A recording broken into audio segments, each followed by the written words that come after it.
This is the Red Sox POSTCAST, your instant game reaction for the Boston Red Sox, part of the Locked On Podcast Network. Your team every day. Well, the bullpen made things interesting in the eighth inning. Jorge Alcala, I think you're on borrowed time. 5 runs in the first inning. Bello, terrific. Aroldis Chapman, you didn't want to see him in the ninth inning, but he retires the side 1, 2, 3. And now the Red Sox have won 6 straight games. Want to drop some knowledge right off the top? How about a 6-game win streak without Garrett Crochet even making a start during this streak? By the way, he goes in game 2 as the Red Sox are going to have a chance to clinch the series against the Royals if they pick up a victory on Crochet Day. That comes on Tuesday. And with that, we welcome you into our latest Locked On Red Sox postcast. I'm Steve Lennox, longtime play-by-play announcer.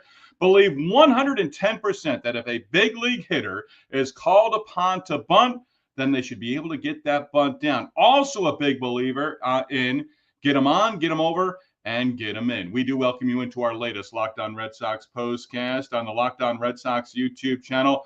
And our Locked On Red Sox postcast also available on the Locked On Red Sox podcast feed, which is free and available wherever you download your podcast. Our latest Locked On Red Sox postcast presented by 5-Hour Energy Transfusion.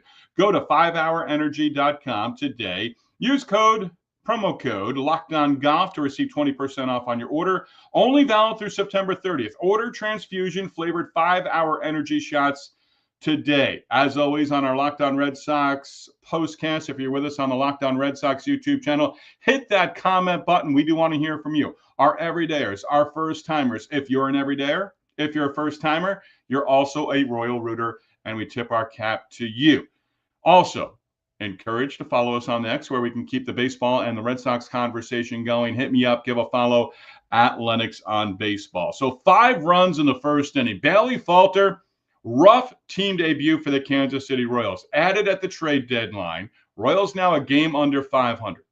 They subtracted right around the trade deadline and last Thursday as well. Falter comes over, gives up 5 runs in the very first inning. He gave up 5 runs in the first inning. Yeah, the Red Sox got going. And they got going early. Gonzalez base hit. Bregman base hit. First and second. Bregman breaking an 0 for 9 at the plate. And then they just kept going. Bases loaded after a walk to Abreu. We'll get into Wilyer Abreu in the starting lineup and producing, with Roman Anthony being a late scratch. Doesn't seem like it's anything serious, but it could be a couple days as a precautionary tale for Roman Anthony. But after the walk to load up the bases, Rob Refsnyder, 2-run single. And I have a hard time, and I'll say it right here. At bat of the night, Jarren Duran's 2-out, 3-run home run to make it 5-0 against Falter and the Royals in the first inning, or fast forward to the 8th inning. I went a little back and forth today, Locked On Red Sox YouTube channel, and I was going back and forth with Paul Wilbert, having a little conversation, and basically Paul wants Jorge Alcala out there. And I looked at some of his numbers. Prior to Thursday night, 18 games, 2 home runs allowed, whip way too high at 1.5, 8 walks, 17 Ks, 16 innings, 8 runs, 3 earned. Well, Alcala, the one number going into Thursday night that I did not like, 9 inherited base runners, 7 scoring.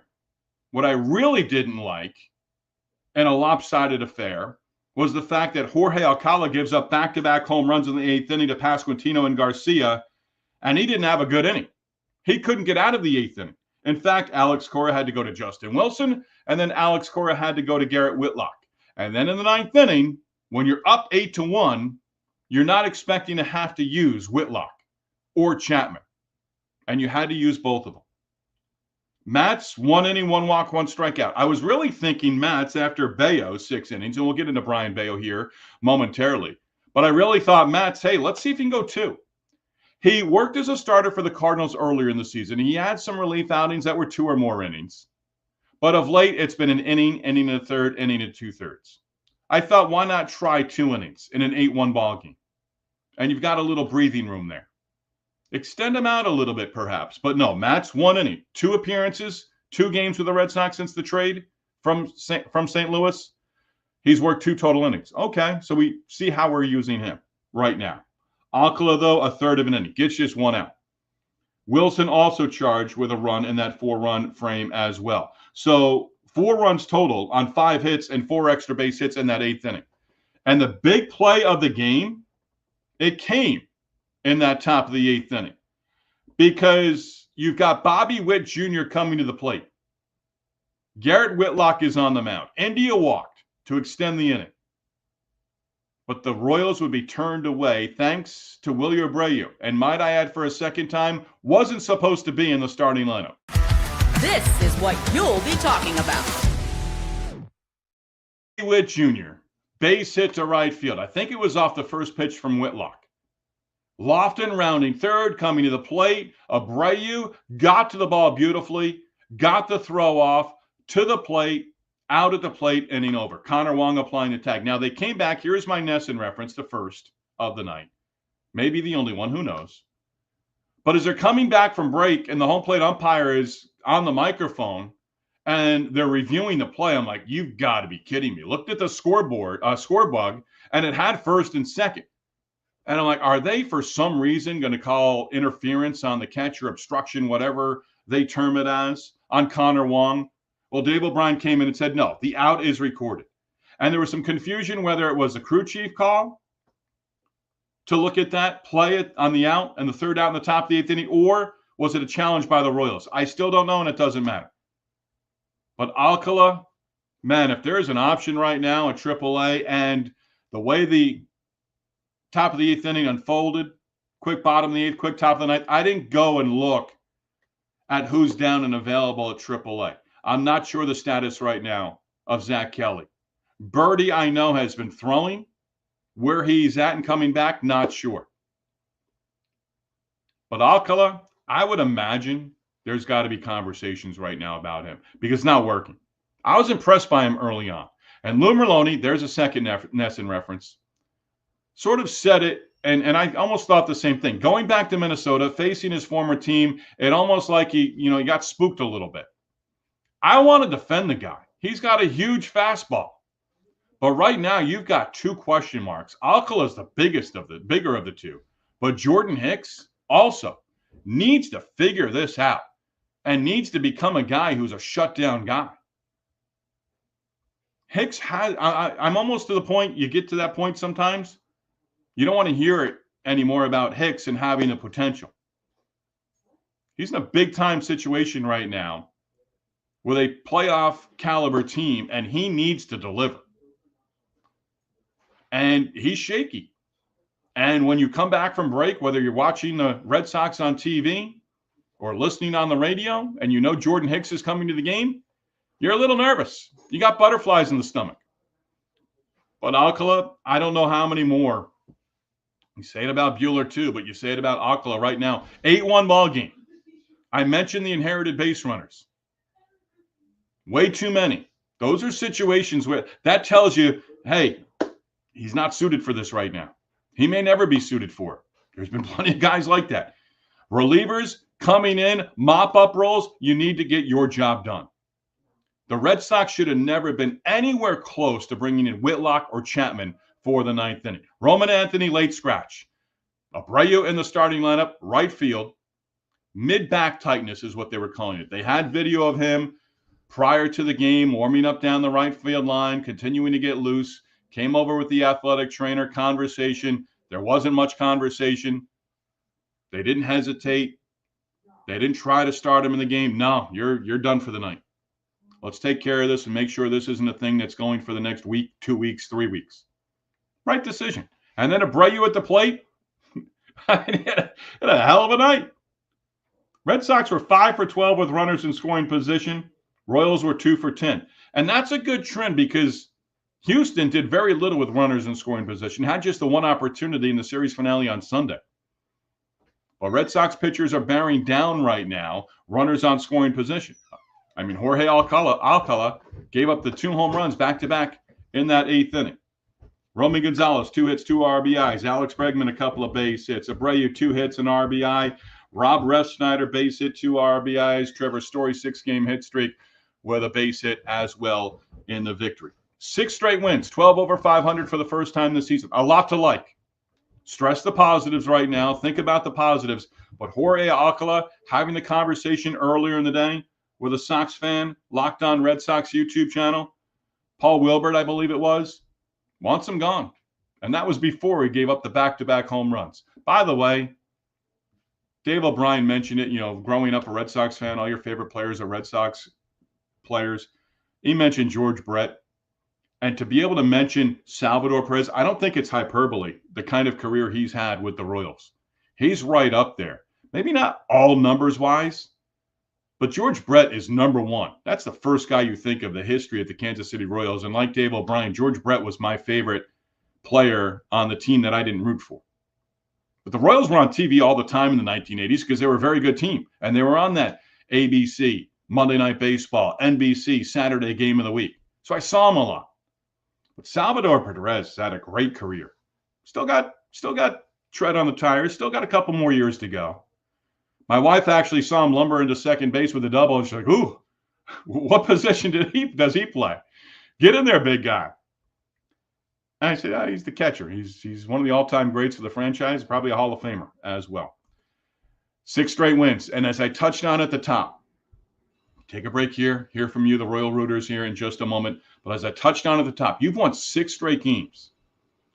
And I'm not saying that Crochet has a no decision during this 6-game win streak. You've won 6 straight games without Garrett Crochet starting a game during the streak. I really hope this pays off because it'll give the doomsday people and the people who always think the pessimists and always think that the glass is half empty. Crochet doesn't go out there and he's not outstanding tomorrow. They're all going to say, well, they gave him too much rest. They shouldn't have done that. No, I think this pays off. And it may not pay off on Tuesday, although you give Garrett Crochet, your ace, the benefit of the doubt. But this does help the remainder of the regular season. Just giving him that little extra rest. Is he going to be sharp early on? We don't know. We're not going to know that until just after 7 p.m. Eastern, Tuesday night, Game 2 of the 3-game series. Again, 6 straight victories. But in this win streak, Garrett Crochet has not made a single start, and he goes in Game 2 against the Royals. Now you have a chance to clinch the series in Game 2. And if you win Game 2 with Crochet on the mound, then you have an opportunity for a second straight sweep. That's how that works. You don't start talking sweep until you win the first 2 games of a 3-game series. Trevor's Story, by the way. Cedar Rafaela, sneaky. 15 stolen bases, but Trevor's Story is now 19 for 19 on the season in stolen bases. Just a number. Red Sox have now scored 78 first-inning runs this season. That's one of the top numbers in all of baseball. But they've now scored 5 or more runs in the first on 4 different occasions. That's actually, if you think about it, eye-opening. Because it seems like forever the opposing team scored first. 5 in the first, never looked back, 8-1 lead, 8-5 victory, 6 straight wins. And again, they continue to win at Fenway. Cannot stress how important that is for a veteran team with a lot of young players. Locked On Red Sox Postcast, your comments as we hear from the Royal Rooters. And that is next. Glad you're with us on this Monday night.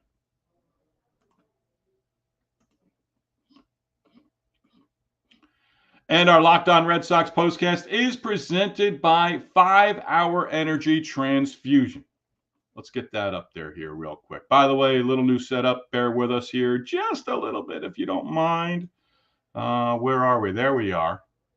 Let's try that again. Coming down. No, we won't do the countdown. Locked On Red Sox Postcast. You appreciate my sarcasm and my self-deprecating humor. Locked On Red Sox Postcast presented by 5-Hour Energy Transfusion. Time to fuel up and turn it up with 5-Hour Energy Transfusion. It brings the bold grape ginger lime flavor of your favorite golf drink, minus the alcohol, into a quick, energizing shot. Whether you're sinking birdies or just making memories with friends, this one's a hole-in-one for your energy game. Let's be honest, some days out on that course or even off it, you just need that extra little boost to stay sharp and energized. Golf is all about good times with good people and good flavors, of course. The grape ginger and lime flavor gives you the best parts of your clubhouse go-to without chasing down that beverage cart. If you go to 5hourenergy.com today, that is the number 5hourenergy.com, you can use promo code LOCKEDONGOLF to receive 20% off on your first order. This offer is only valid until September 30th on one order and cannot be used with other promotions. The code is not good on subscription orders. Whether you're meeting up with friends or trying to turn 18 holes into 36, get the energizing boost you need to power through. Order transfusion flavored 5-hour energy shots today. Locked On Red Sox Postcast, also presented by FanDuel. Hey, summer sports, yes, we know, they're in full swing. Whether you're all about baseball under the lights, golf on the green, or high-stakes soccer action, FanDuel is the best way to make every game even more exciting. You're already following the action. Why not make it a little bit more thrilling with the FanDuel app? Well, you can get in the game while your friends are getting sunburned at the beach. With FanDuel, you are able to track your favorite matchups, and the app keeps it fresh with new daily promotions and fun ways to bet. The FanDuel app, easy to use, fast to pay out, and makes even regular season games feel like must-watch events. Whether you're placing a same-game parlay or watching a bet ride into the ninth inning, FanDuel makes it feel like you're part of the action. New to FanDuel, if you're a new customer, well, new customers can bet just $5 to get $150 in bonus bets if your first bet wins. Open the FanDuel app today or visit FanDuel.com to get started.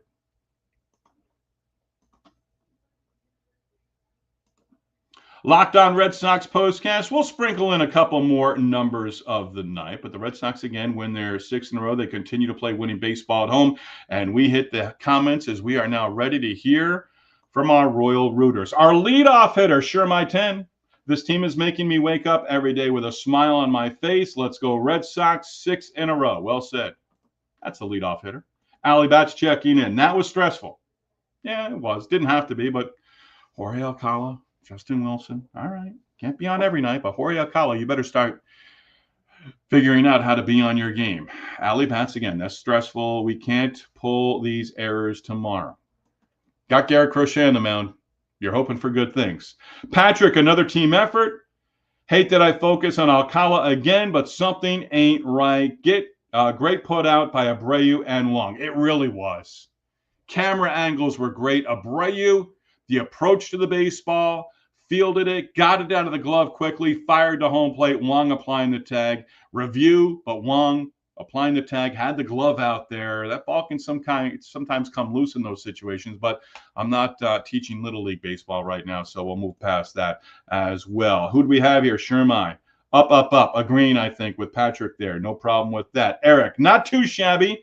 I'm looking forward to Crochet Day. Let's go Red Sox. It's been a little while. Back to Ali Bats we go with some of those calls. I can't wait for ABS. I don't want it. I really don't.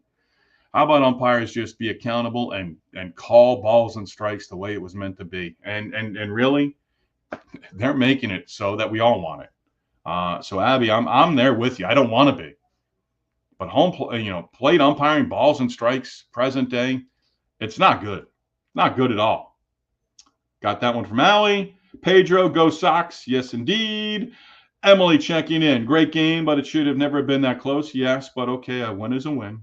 62nd on the year. It's turning into every time Alcala comes in, it's a mistake, and they started heating up due to the home runs and could have cost us the win.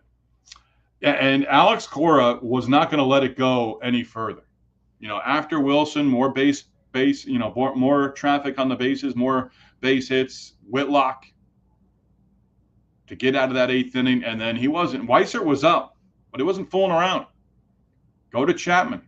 And in an 8-1 game, you shouldn't be thinking about Aroldis Chapman. But once it's an 8-5 game, Witt gets that base hit in the 8th inning. If Lofton is held up at third base, bases loaded, Pasquantino's at the plate, already homering to open up the inning, and he's coming up again. And probably, and I don't know if he was up or not, but in that situation, Whitlock's on the mound. You might be thinking Chapman for 4 outs. Probably not, because it really hasn't happened this year. But boy, Lofton getting cut down at the plate there in the 8th inning for the final out. You had bases loaded, Pasquantino coming up, lefty bat at the time, Whitlock, the right-hander, on the mound. Didn't happen. I don't know. Yo, boy, Toxic. I believe you're a first-timer, and you're on board for the first time. Welcome in. If you want to correct me on how to pronounce that, you can do that as well. Whatever magic Alcala had when he first got here seems to have worn off. Awesome win, though. I agree. And, everyone was doomsday with him early on. But early on, he was effective. Don't like the inherited runners, and the number of inherited runners have scored through his first 18 prior to Thursday night. But giving up back-to-back home runs to a team that doesn't hit a whole heck of a lot of home runs. I mean, you gave them up to the guys that hit them, Pasquantino and Garcia. But come on, it's an 8-1 ball game. We want you to throw strikes, but we don't want you throwing gopher balls in that situation. Emily, again, I mean, dang, that was an awesome start to a game. Yes, it was 5 in the first, but quickly got stressful when Alcala came in. He was so good. What happened? I don't know. Again, Lou Merlone said it. He went to Minnesota, maybe saw some former teammates, maybe around his former ballpark, and, said, hey, I remember when I wasn't so good. Got to get that out of his mind. Relievers have to have short memories. And again, if there was availability on guys at AAA right now, some guys are coming back. Slayton, I don't think is close, but could be back by the end of August, maybe early September. That'd be a big arm. But if he was ready to go right now, Alcala very well could have been and could be at some point here the odd man out. Emily, can't wait to see Crochet put in some work. Love watching him pitch. Emily, agree to agree. I think 100% across the board, all of our Royal Rooters feel the exact same way. George, please don't bring Alcala out again. That's the theme here. And what turned into a victory, Curtis. Got a bit sketchy, but another dub. Yeah, you take that over everything else, right? George White, bring Bernie back. That would put too many lefties in the bullpen. That's the only thing there. And, man, I said it the other day, that had to be a tough conversation because Brendan Bernardino has given you anything and everything he's had all season long. And I've seen people on social media, he's going to AAA to rest. He's not going to pitch back-to-back games at AAA. He might pitch every third or fourth day. But he was the odd man out with the number of lefties they currently have in the bullpen. And Chris Murphy's a big part of that as well. Diego, I believe we are all expecting a day off from Chappie and Whitlock. That was very difficult to see from Alcala. Yeah, that's the theme. And that's absolutely the way you have to look at it, I think. You did not want those guys at all. You could have given them a third straight day. They weren't going to be available yesterday. And they both pitched in that big bullpen game on Saturday. George, Wilson hasn't been doing well in the last 2 games. Yeah, you might just have to back him off a little bit. But he's been solid. And again, from the left side, you're going to need him. You need him at his best. So, George, appreciate that. He's got to get on track. You can give a little bump in the road. You can give him a little grace. But no, you don't want that snowballing. And all of a sudden, we're talking middle of, later this week where it's like, hey, what's going on there? Because he might be out. And then you'd bring Bernardino back as well. Curtis, if it didn't rain in Minnesota, would likely be at 9 straight. Yeah, that's a thing in the past now. You rebounded well. You took the next 2 games of the series. Then you came home and took all 3 from the Houston Astros. I don't agree. I don't disagree there. A week ago tonight, that was brutal. Hicks on the mound after the 90-plus minute rain delay and didn't get it done. I'm not arguing the point, Curtis. I do agree with you, but that's in the rear view. And right now it's 6 in a row and 12 over 500. Bill, are you ridiculously named Royal Rooters opposing fans this series? What's that? Are you ridiculously named Royal Rooters opposing fans this series? I don't understand the question there. No. I'm not with the Kansas City Royals. I'm sorry. No, we dubbed it a while back. Royal Rooters, part of the Red Sox. I mentioned it when I was reading a book from Roger Angel, early 1900s. That's where Tessie comes in. Red Sox fans were known as the Royal Rooters. I'm not changing it now just because the Kansas City Royals are here. So there's a little bit of the backstory. I was slow to the take there, but Red Sox fans known as Royal Rooters, and when I mentioned it, Allie Batts was one of them, and several others along the way as well. Immediately knew the reference. I didn't know where the reference came from, but as I read it in Roger Angel's book from the early 1900s, that's where the Red Sox, the play with the song, Tessie, all that, Royal Rooters.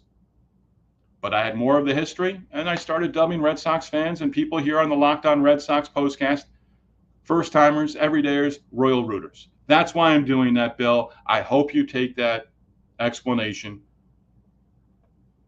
as it's meant to be. I understand what you're saying as Royal Rooters because the Royals are here. Didn't even dawn on me. All right? All right, we move on. I think Alcala was 3-2 on everyone. That from George. Got a couple more here. Got to get out. Eric, I'm relatively new to this community. Well, welcome aboard. Glad you're on board with us. I must say I'm thoroughly enjoying it so far. Great. We do the same thing every night. We kind of recap the game, some back and forth in the second segment. We started doing that, I think it was after the Cedar Rafaela walk-off home run a few Fridays ago. More of you, less of me sometimes is a grand thing. So you're right where you need to be, Eric. We appreciate you being on board with us. We have some fantastic commentators such as Allie Batts, Emily, Grand, Red Sox Die Hard, among others. Eric, appreciate that because you're 100% right. And that's why I enjoy doing this so much. We've built this audience. The Royal Rooters, yes. We've built this. We started last June, 2024. So we're now well over a year into this. And by the way, we were on the Locked On MLB channel on Sunday and the Fast channel as well. We had over 3,400 hits and views on the Locked On Red Sox YouTube channel. So as Eric lets us know that he's in here now, keep coming back. Don't be a stranger. We're here after every single game. And a tip of the cap to you because that was a big number. We've been over 1,000 last handful of games. That's where we want to be. 3,400, that number was outstanding. So with that, don't forget to tell your friends about us. Word of mouth advertising is certainly 100% appreciated. All right, we got to get out because Sam will make me do push-ups. One more from Emily. I'm new to Emily. You're not that new. You've been here for a while. I'm new too. Been listening to the podcast religiously, but just recently stepped in. We love having you. Last one, Curtis, at Bill. Royal Rooters were fans of baseball, Boston baseball in 1903, still used in reference to Red Sox fans. Thank you, Curtis. Even better explanation than I put across there. What's next? Garrett Crochet Day. Try to win 7 in a row. Try to clinch the series against the Royals and the series win on Tuesday. Tip of our cap to you, our Royal Rooters. Tip of the cap to our sponsors, 5-Hour Energy Transfusion and FanDuel as well. You know how we close out the show, Locked On Red Sox, postcast. We aim to be the #1 place to hang out immediately after every game. Locked On Sports, your team, your winning Red Sox every day.